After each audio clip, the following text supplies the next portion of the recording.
Howdy Moz fans, and welcome to another edition of Whiteboard Friday. This week we're going to chat about Rankbrain SEO and Rankbrain in general. So Google released this algorithm or component of their algorithm a while ago, but there have been questions for a long time about, can people actually do Rankbrain SEO? Is that even a thing? Is it possible to optimize specifically for this Rankbrain algorithm? I'll talk today a little bit about how Rankbrain works, just so we have a broad overview and we're all on the same page about it. Google has continued to release more and more information through, interviews and comments about what the system does. And there are some things that potentially shift in our SEO strategies and tactics around it, but I'll show why optimizing for Rankbrain is probably the wrong way to frame it. Okay, so what is it that Rankbrain actually does?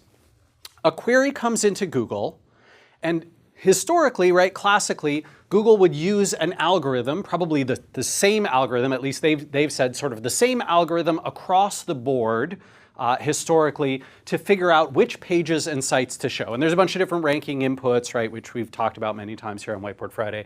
But if you search for this query today, what Google is saying is with Rankbrain, they're going to take any query that comes in, and Rankbrain is essentially going to be a query interpretation model. It's going to look at the words in that query. It's potentially going to look at things possibly like location or personalization or other things. We're not entirely sure whether Rankbrain uses those, but it certainly could. It interprets these queries, and then it's going to try and determine the intent behind the query and make the ranking signals that are applied to the results appropriate to that actual query. So here's what that means. If you search today, I did this search on my mobile device, I did it on my desktop device, for best Netflix shows, or best shows on Netflix, or what are good Netflix shows, what to watch on Netflix. You can notice a pattern here? These are essentially, all 5 of these searches are essentially asking for the very same thing. We might quibble and say what to watch on Netflix. Could it be more movie-centric than shows, which could be more TV or episodic series-centric? That's okay, but these 5 are essentially, what should I watch on Netflix? Okay? Now, Rankbrain is going to help Google understand that each of these queries, despite the fact that they use slightly different words and phrasing, or completely different words, with the exception of Netflix, that they should all be answered by the same content or same kinds of content, right? That's the part where Rankbrain is determining the searcher intent. And then Google is going to use Rankbrain to basically say, now what signals are right for me, Google, to enhance or to push down for these particular queries. So we're going to be super simplistic, hyper simplistic, and imagine that Google has this realm of just a few signals. And for this particular query or set of queries, any of these, that keyword matching is not that important, right? So they're minus that, not super important here. Link diversity, neither here nor there. Anchor text, doesn't matter too much, neither here nor there.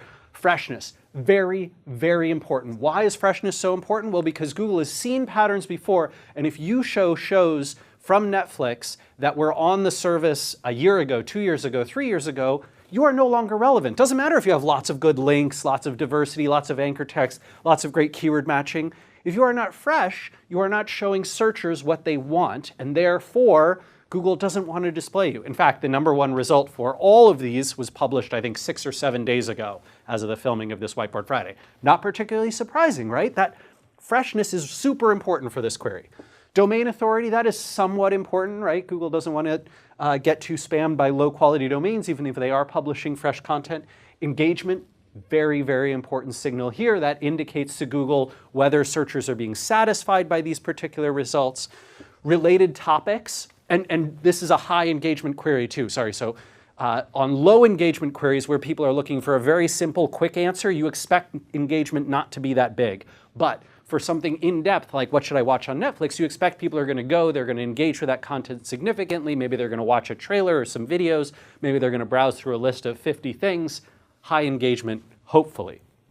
Related topics, Google is definitely looking for the right words and phrases. If you, for example, are talking about the best shows on Netflix and everyone is talking about how hot, I haven't actually seen it, but Stranger Things is, right, which is a TV program on Netflix that is very much in the public eye right now.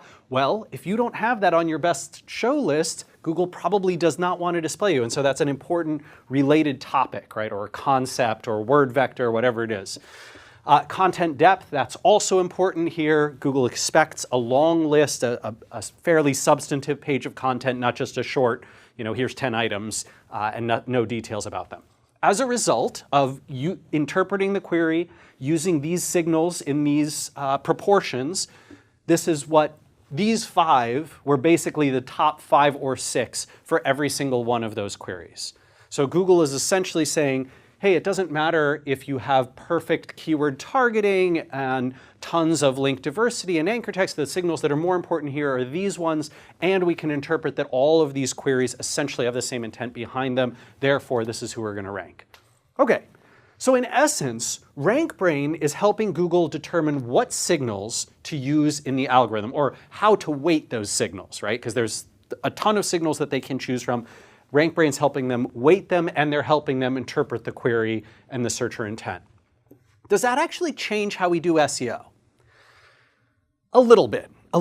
What it doesn't do, though, is it does not say there is a specific way to do SEO for Rankbrain itself, right? Because Rankbrain is helping Google select signals and prioritize them, you can't actually optimize for Rankbrain itself. You can optimize for these signals, and you might say, hey, I know that in my world, these signals are much more important than these signals, or the reverse, right? And for a lot of commercial old school queries, keyword matching and link diversity and anchor text are still very, very important. I'm not discounting those. What I'm saying is you can't do SEO for Rankbrain specifically, or not in the classic way that we've been trained to do SEO for a particular algorithm. This is kind of different. That said, there are some ways SEOs should respond. If you have not already killed the concept, the idea of one keyword, one page, you should kill it now. In fact, you should kill it a long time ago because Hummingbird really put this to bed way back in the day. But if you're still doing that, Rankbrain does that even more, right? It's even more saying, hey, you know what? Condense all of these, for all of these queries, you should not have one URL and another URL, another URL, another URL. You should have one page targeting all of them, targeting all the intents that are like this. And when you do your keyword research and your big matrix of keyword to content mapping, that's how you should be optimizing there. Second, it's no longer the case, as it was probably 5-6 years ago, that one set of fixed inputs no longer governs every single query. Because of this weighting system, some queries are going to demand signals in different proportion to other ones. Sometimes you're going to need fresh content. Sometimes you need very in-depth content. Sometimes you need high engagement. Sometimes you don't. Sometimes you will need tons of links with anchor text. Sometimes you will not. Sometimes you need high authority to rank for something. Sometimes you don't, right? And so that's a different model. As a result, the reputation that you get as a website, right? A domain earns a reputation around particular types of signals. That could be because you're publishing lots of fresh content, or because you get lots of diverse links, or because you have very high engagement, or you have very low engagement in terms of you answer things very quickly, but you have a lot of diverse information and topics on that, like a dictionary.com or an answers.com, somebody like that, right? Where it's quick drive-by visits, you answer the searcher's query and then they're gone. That's a fine model, but you need to match your SEO focus, right? Your brand of the type of SEO and the type of signals that you hit to the queries that you care about most. And you should be establishing that over time and building that up, right? So Rankbrain, yes, it might shift a little bit of our strategic focus, but no, it's not a classic algorithm that we do SEO against, like a panda or a penguin, right? How do I optimize to avoid panda hitting me? How do I optimize to avoid penguin hitting me? How do I optimize for hummingbird so that my keywords match the query intent?